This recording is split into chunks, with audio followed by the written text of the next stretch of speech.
Você já imaginou como era viver na época da Renascença?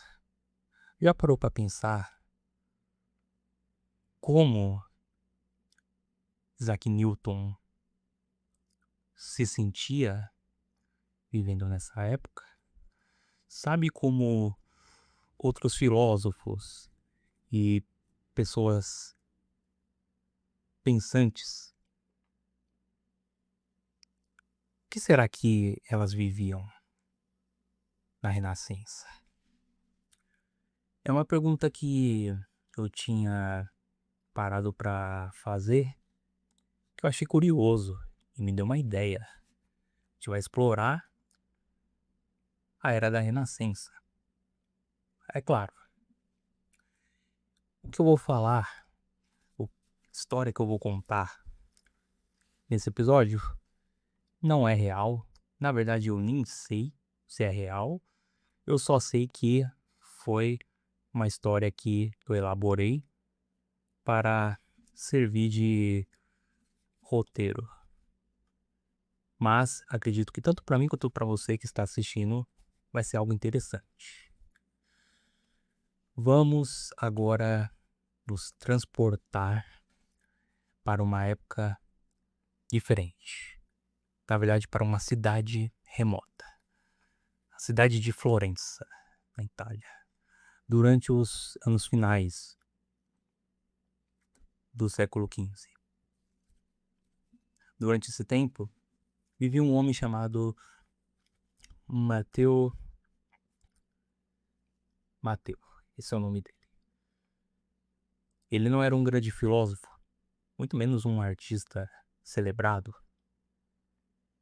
Seu nome jamais seria pintado nos corredores dos mosteiros ou registrado nos tratados de astronomia. Mateu era aquilo que muitos ignoram quando estudam a Renascença. Um mero intelectual médio, filho de um comerciante de tecidos e de uma mulher alfabetizada pelos monges. Mateu tinha crescido cercado por livros, por pergaminhos, contas comerciais e conversas ocasionais sobre política e religião, que na época corria de forma bem um pouco mais polida, um pouco mais diferente do que o que ocorre agora nos tempos modernos. A sua inteligência, ela era, vamos ser sinceros, respeitável, embora não fosse extraordinária. Ele lia latim com muita dificuldade.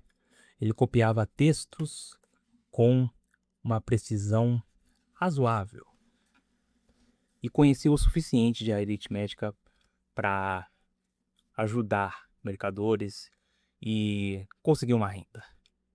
Na juventude, ele acreditava que o conhecimento era uma escada cujo topo revelaria a verdade absoluta sobre o mundo, sobre tudo, sobre Deus, sobre os homens, sobre o mundo, sobre a origem do pecado. Mas a Renascença era também um tempo muito perigoso para os que buscavam certezas. Todas as manhãs, Mateus caminhava pelas ruas estreitas, próximo ao rio Arno. O cheiro de couro curtido misturava-se ao odor dos cavalos e da lenha queimando nas oficinas. Os sinos da igreja regulavam o tempo mais do que os relógios. Os artesãos discutiam perspectiva na pintura sem compreender plenamente a geometria que utilizavam. Os comerciantes eles falavam sobre navegações a terras distantes sem jamais terem visto o mar aberto. Padres que condenavam certos livros, certos pergaminhos, enquanto secretamente eles mesmo os liam à luz de velas, né? Isso lembra alguma coisa, mas enfim. Naqueles dias, o saber havia deixado de pertencer apenas aos mosteiros, tinha deixado de pertencer apenas aos cultos, apenas a, digamos assim, a classe dominante.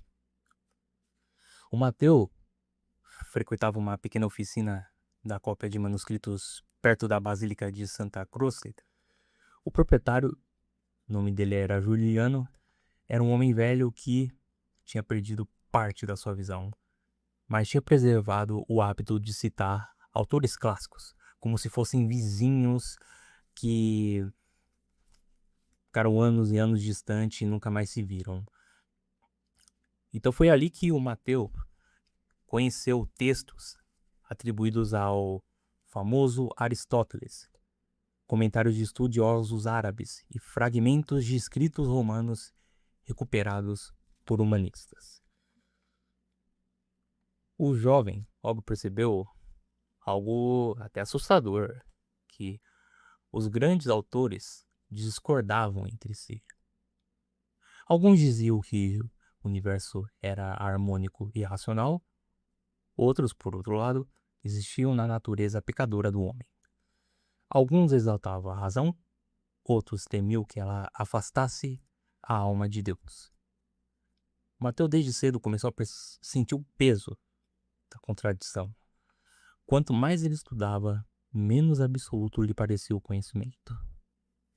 Em uma certa noite, ao voltar para casa, tinha encontrado um pedreiro sentado diante de uma catedral em construção.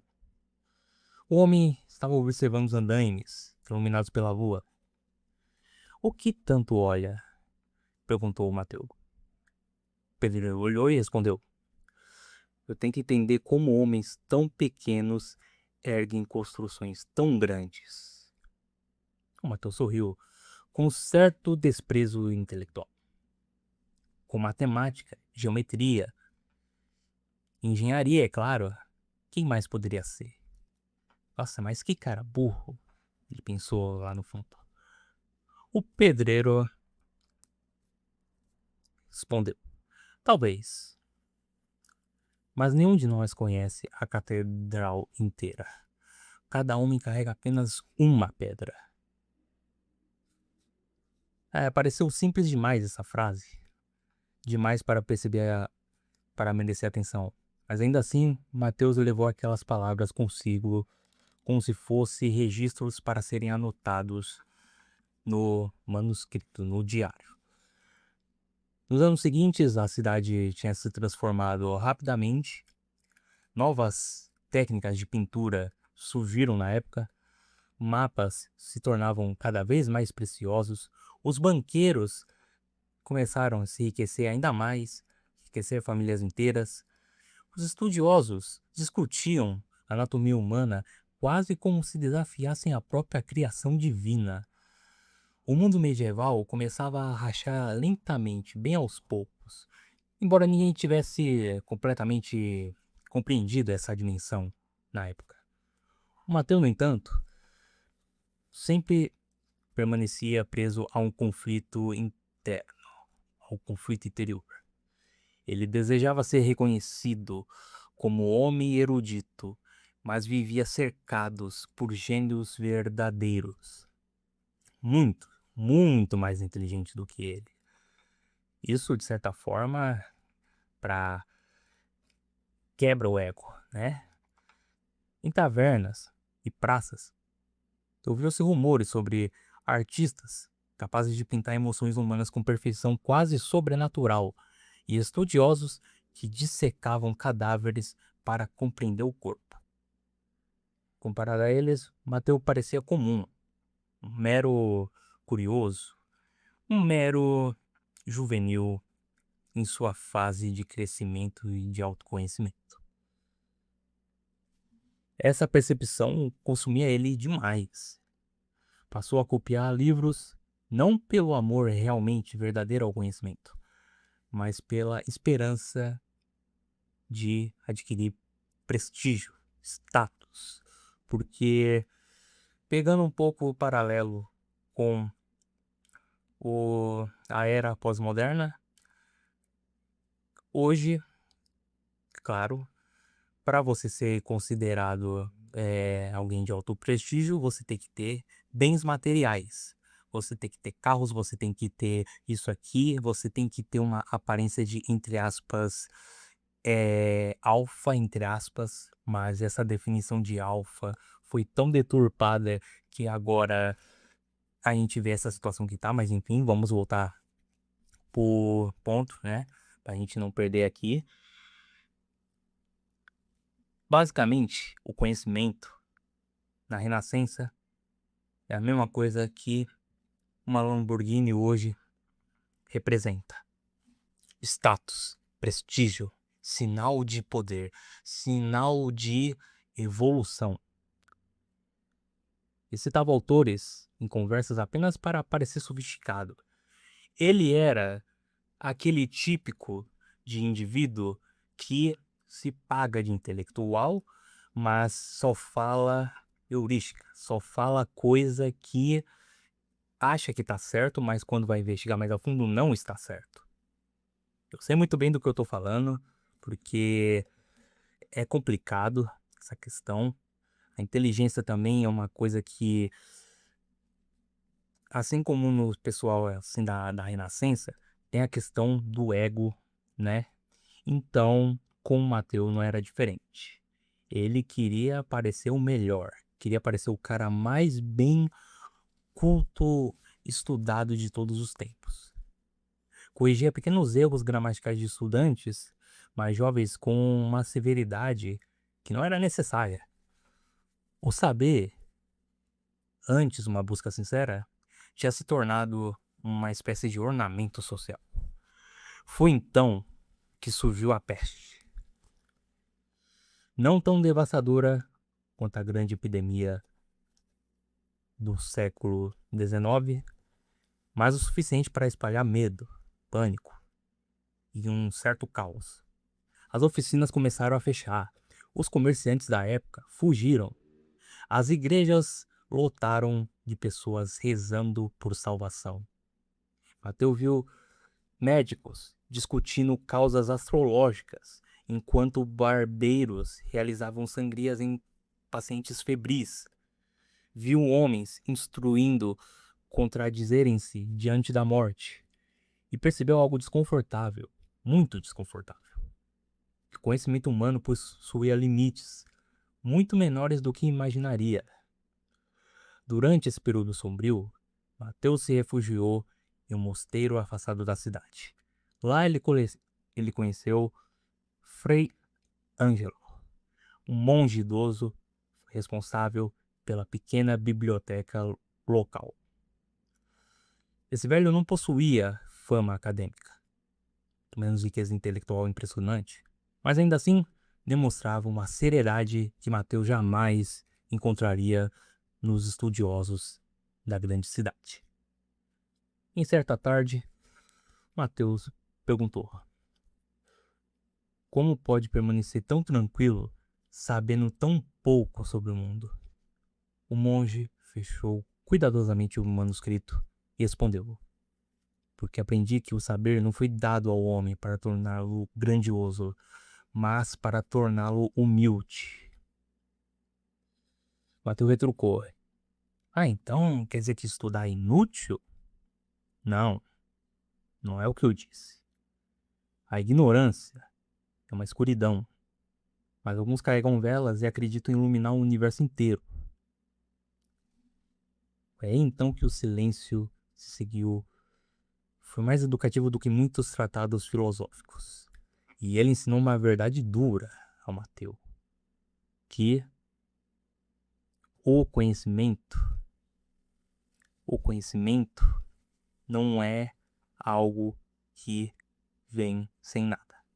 Sempre o conhecimento de coisas específicas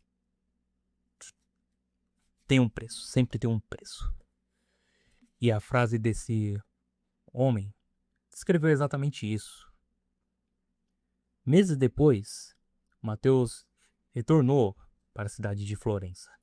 A cidade tinha sobrevivido, embora ainda na época marcada pela doença e pelas perdas que ocorreram decorrente do evento. Algumas oficinas nunca reabriram de novo. Muitos artistas partiram dessa para um outro mundo. Melhor ou pior, quem sabe. Outros enriqueceram ainda mais, produzindo obras religiosas para uma população assustadíssima. Mas Mateus tinha mudado. Ele continuou estudando, continuou copiando manuscritos e debatendo filosofia. Porém, abandonou a obsessão pela aparência intelectual. Passou a ouvir artesãos, navegadores, comerciantes, com genuína curiosidade e com devido respeito e reverência que deveria ter por eles. Descobriu que um construtor entendia de equilíbrio tanto quanto certos matemáticos, que marinheiros conheciam os céus de maneira prática, que parteiras compreendiam o corpo humano melhor do que médicos excessivamente presos a teorias antigas feitas por mãos que você não sabe se fez aquilo, se anotou aquilo, por que anotou aquilo, se está certo, mas enfim. A Renascença tinha ensinado algo paradoxal. O conhecimento crescia justamente quando deixava de pertencer apenas aos sábios. Com o tempo, Mateus se tornou professor de jovens. Não ensinava como mestre autoritário ou como um intelectual com ego ferido querendo provar que é o bambambam, mas como homem consciente de suas próprias limitações. Em suas aulas, dizia frequentemente: os antigos merecem respeito, mas não adoração, e a razão humana é uma ferramenta, não uma coroa. Alguns estudantes decepcionavam-se com sua moderação. Esperava respostas definidas, mais brutas, mais certeiras. Queriam certezas absolutas sobre a ciência, sobre a fé, sobre a política. Mateus oferecia perguntas, contexto e prudência. Já idoso, voltou certa vez à catedral, que observado décadas antes, encontrou novos trabalhadores substituindo pedras desgastadas pelo tempo. A obra parecia eterna, sempre inacabada. Recordou então o pedreiro que conheceu na juventude. Cada homem carrega apenas uma pedra. E ele finalmente entendeu. Os grandes nomes da Renascença não seriam lembrados pelos séculos. Pintores, arquitetos, astrônomos e filósofos. Porém, o mundo também tinha sido construído por milhares de homens medianos, copistas, professores, tradutores, artesãos, estudantes, que preservaram ideias, transmitiram técnicas e sustentaram silenciosamente a expansão do conhecimento. Mateus jamais se tornou célebre, mas entendeu algo que muitos gênios demoraram para aprender. A verdadeira sabedoria não consiste em possuir toda a verdade, e sim reconhecer o tamanho da própria ignorância perante o Criador, sem abandonar o desejo de aprender e a busca pelo autoconhecimento, pela evolução intelectual. E assim viveu seus últimos anos da vida. Mateus não viveu seus últimos anos como um homem extraordinário ou como uma lenda, mas como algo talvez mais raro em qualquer época. Um homem intelectualmente honesto, um homem que realmente é sábio e não se finge ser sábio. Meus caros, essa é a história que eu elaborei, muito interessante. Ela toca muito um pouco do paralelo entre o tempo que a gente vive e o tempo que eles viviam na Renascença. Não era muito diferente. E aí é o ponto que eu quero chegar. Na época da Renascença, tinha abundância de conhecimento, tinha bibliotecas, enciclopédias, toda uma rede que promulgava conhecimento, que literalmente era algo que, tipo assim, não era algo que era controlado, era algo que era propagado. Só que o que mudou no decorrer dos séculos, por conta de determinadas agendas, determinados movimentos, esse movimento foi se reduzindo até o ponto em que chegou agora. E cadê? Você tá vendo algum intelectual no YouTube? Qual foi a última vez que você ouviu falar em um nome famoso de um filósofo na TV, na rádio ou em qualquer outro centro de mídia? Exatamente. Eles se esvaíram. Por que exatamente eles se esvaíram? Eu tenho duas respostas, que essa pergunta tem duas respostas. Parte desses intelectuais que a gente ainda tem na sociedade, sim, a gente ainda tem indivíduos intelectuais, mas, como eu posso dizer, esses operam nas sombras e não compartilham conhecimento com a, entre aspas, plebe. É basicamente o que a gente costuma ver. A gente costuma ver, sabe? Pessoas querendo se aproveitar do poder do conhecimento para oprimir as outras. Mas é isso. Eu espero que tenha contribuído para alguma coisa. Espero que tenha dado pelo menos uma noção de como era a época da Renascença. Isso é tudo, meus caros. Até o próximo episódio.